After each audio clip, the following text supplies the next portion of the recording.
Según el modelo de análisis transaccional, hay tres realidades psicológicas que son estados en los que te metes cuando hablas con alguien: el padre, el adulto y el niño.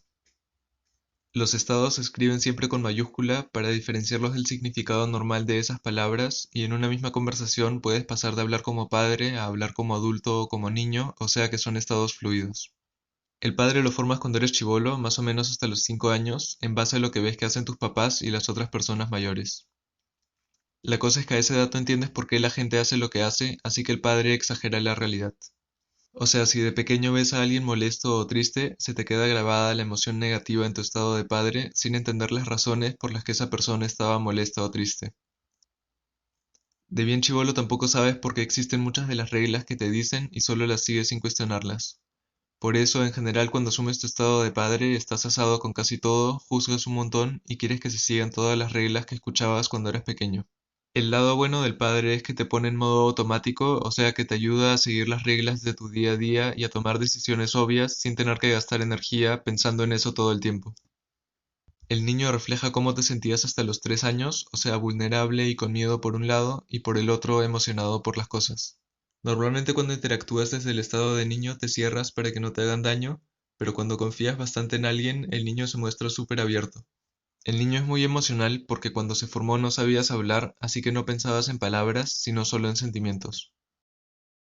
El adulto lo formas también desde pequeño, pero se sigue desarrollando según lo que aprendes cuando eres adolescente y cuando eres adulto. Es el estado más chill de todos porque cuando se forma ya puedes entender las cosas mejor, así que su imagen de la realidad es más acertada. Lo que hace el adulto es comprobar si la información del padre y las emociones del niño son válidas y luego tomar una decisión racional según eso. Entonces, cuando interactúas con alguien, siempre estás o como padre, o como adulto, o como niño, y la otra persona está en alguno de esos tres estados. Por ejemplo, si te quejas con alguien sobre la cultura de Internet y los dos solo dicen que hacer memes es malazo y que todo solía ser mejor, eso sería una interacción de padre a padre porque no están hablando sobre algo para entenderlo mejor, sino solo juzgando y expresando desprecio.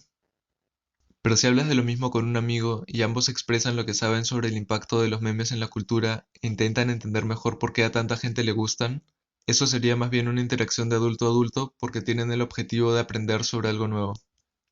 Por último, si haces memes con alguien, eso sería más una interacción de niño a niño porque están siendo creativos y abiertos juntos.